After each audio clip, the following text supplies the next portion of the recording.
सप्तहम् एवच्युतहस्त पंकजे भृङ्गयमनं फलमूलकन्दरायः संसेव्यमानं हरिम् आत्मावृन्दकैर्गोवर्धन आद्रिं शिरसा नमामि।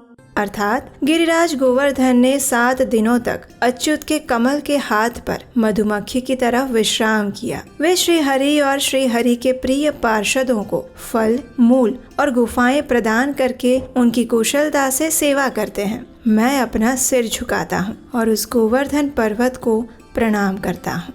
हरे कृष्ण।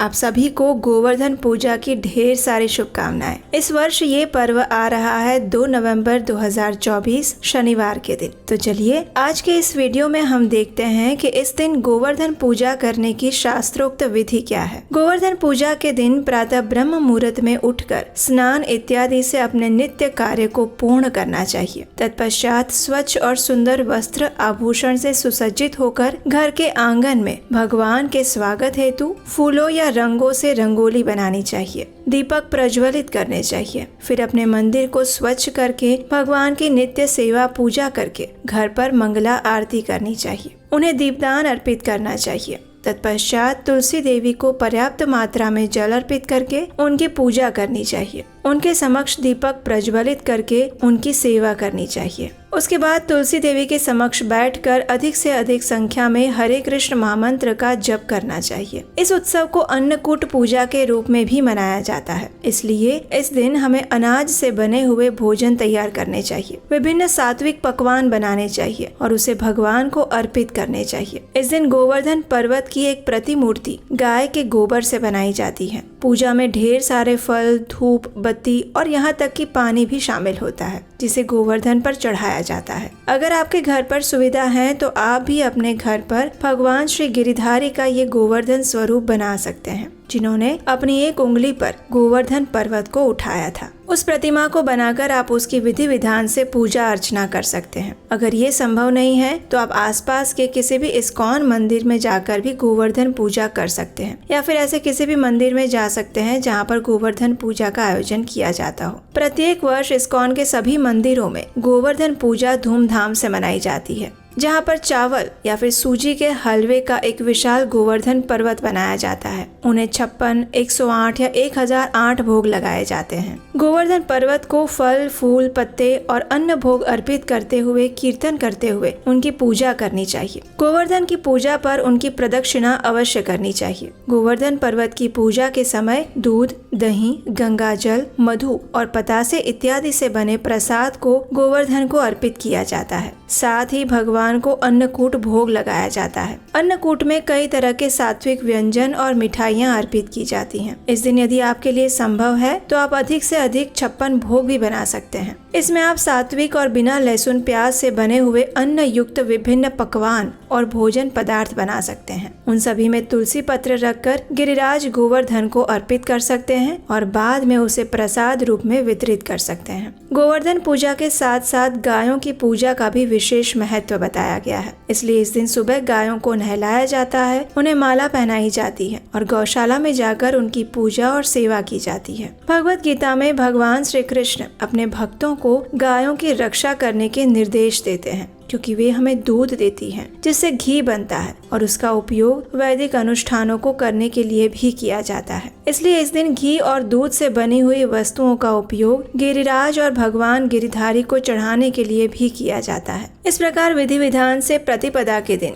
यानी कि कार्तिक मास के शुक्ल पक्ष की प्रतिपदा के दिन आप गोवर्धन के साथ साथ गाय माता की भी पूजा कर सकते हैं। स्कंद पुराण में कहा गया है कि प्रतिपदा के दिन हमें प्रातः काल ब्रह्म मुहूर्त में उठकर स्नान करके सुंदर वस्त्र आभूषण से सुसज्जित होना चाहिए और भगवान की मंगला आरती करनी चाहिए। प्रतिपदा के दिन अभ्यंग स्नान किया जाता है और जो व्यक्ति इस प्रकार प्रातः स्नान इत्यादि करके गोवर्धन पूजा करता है, उसके सभी कार्य अक्षय बन जाते हैं। इस दिन भजन, कीर्तन और भगवान श्री हरि की कथा, लीला का श्रवण, दान इत्यादि द्वारा अपना दिन व्यतीत करना चाहिए। जो भी मनुष्य इस तिथि पर या इस शुभ दिवस पर जिस रूप में स्थित होता है, वही रूप 1 वर्ष तक उसे प्राप्त होता है। इसलिए इस दिन प्रयास करना चाहिए कि अधिक से अधिक अपने आध्यात्मिक जीवन में वृद्धि करने वाले कार्य करने चाहिए। इस दिन मंगलमय उत्सव भी मनाना चाहिए और अधिक से अधिक हरे कृष्ण महामंत्र का जप करना चाहिए। गुजराती नव वर्ष अनुसार ये नए साल का पहला दिन होता है, इसलिए इस पहले दिन प्रयास करना चाहिए कि ऐसे कार्य करें जो आप संपूर्ण वर्ष दौरान करना चाहते हैं। इसलिए इस नए साल के दिन प्रातः काल ब्रह्म मुहूर्त में उठना चाहिए, भगवान के अधिक से अधिक हरे कृष्ण महामंत्र का जप करना चाहिए, भगवत गीता और श्रीमद् भागवतम का पठन करना चाहिए। जितना भी आपके पास समय हो उतना करना चाहिए, लेकिन अवश्य करना चाहिए। इस दिन वैष्णवों की और गायों की सेवा भी करनी चाहिए। इस प्रकार गोवर्धन पर्वत की पूजा करके देवताओं, सत्पुरुषों और सामान्य जनों को संतुष्ट करना चाहिए। जरूरतमंद व्यक्तियों को भोजन, वस्त्र और अन्न देना चाहिए। विद्वानों को दृढ़ता पूर्वक वस्त्र, तांबूल आदि देकर प्रसन्न करना चाहिए।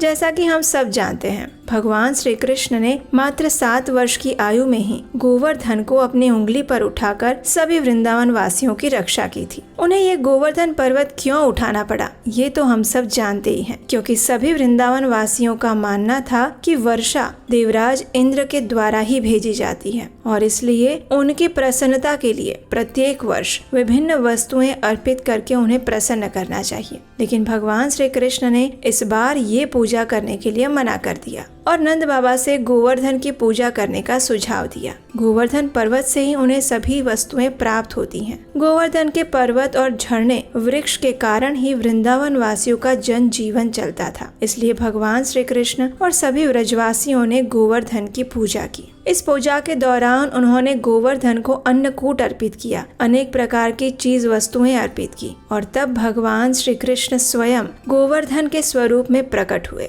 और उन्होंने कहा कि मैं आपकी इस पूजा से अत्यंत प्रसन्न हुआ हूँ, अतः आपने जो भोग अर्पित किया है वो मैं ग्रहण करता हूँ। और तभी से भगवान श्री कृष्ण को गिरधारी भी कहा जाता है, क्योंकि उन्होंने 7 दिन और 7 रात्रि तक इस गोवर्धन पर्वत को धारण किया था। भगवान श्री कृष्ण ने 5000 वर्ष पहले जो गोवर्धन पूजा की थी, उसी के कारण आज भी हम इस पर्व को प्रसन्नता पूर्वक मनाते हैं। प्रत्येक वर्ष दिवाली के एक दिन बाद यानी कार्तिक मास के शुक्ल पक्ष की प्रतिपदा तिथि के दिवस पर गोवर्धन पूजा का महोत्सव मनाया जाता है और जैसा कि हमने कहा, इसी दिन से गुजराती नव वर्ष का भी आरंभ होता है। वर्तमान समय में ये गोवर्धन पर्वत उत्तर प्रदेश के मथुरा से व्रज में आज भी स्थित है। भगवान श्री कृष्ण ने इस व्रज में अनेक लीलाएं की थी और ऐसी ही एक लीला ने प्रसिद्ध पर्व को जन्म दिया और वो थी गोवर्धन पूजा। भगवान श्री कृष्ण ने वृंदावन वासियों से कहा था कि वे स्वयं गोवर्धन पर्वत हैं और इसलिए भक्तों को भी समझ आ गया कि भगवान श्री कृष्ण और गोवर्धन में कोई भिन्नता नहीं है।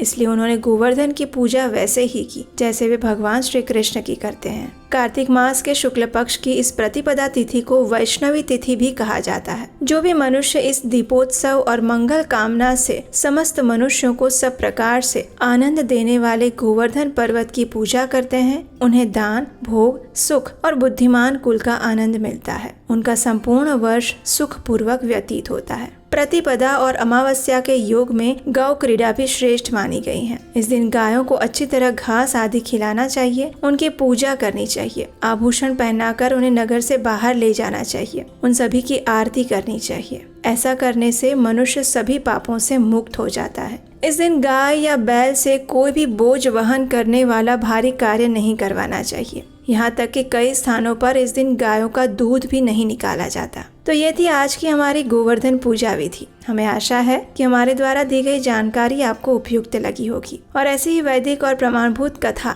और सचोट माहिती जो हम अपने वैदिक धार्मिक ग्रंथों से लेकर आते हैं, उसका निरंतर श्रवण करने के लिए आपके अपने इस चैनल को सब्सक्राइब कर लीजिए, बेल आइकन दबाकर नोटिफिकेशन ऑन कर लीजिए। आप हमारे व्हाट्सएप और टेलीग्राम ग्रुप से भी जुड़ जाइए, जिससे कि हमारे द्वारा कही जाने वाली सभी कथाएं आपको निरंतर प्राप्त होती रहें। उस व्हाट्सएप और टेलीग्राम का लिंक नीचे डिस्क्रिप्शन बॉक्स में दिया गया है। और अगर आज की ये गोवर्धन पूजा व्रत विधि आपको अच्छी लगी है तो अभी उसे अपने मित्रों और परिवारजनों को भी शेयर कर दीजिए। और हम आपसे मिलेंगे इसी गोवर्धन पूजा का महत्व दर्शाती हुई पौराणिक कथा के साथ। हरे कृष्णा।